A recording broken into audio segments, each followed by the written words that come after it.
Hi everyone, it's Emma here, and today I'm in the kitchen cooking my nut-free apricot granola recipe.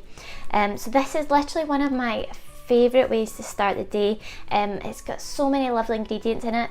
Your oats, some lovely pumpkin seeds as it's nut-free, lots of lovely dried fruit options, and also some healthy oils and a little bit of sweetness. So a perfect way to start the day. So let me just show you how easy it is. First of all, I want you to combine your oats, pumpkin seeds, cinnamon, coconut oil and honey in a bowl and mix thoroughly. Next, spread your mixture out on a lined baking tray and bake in an oven at 180 degrees C for 12 minutes.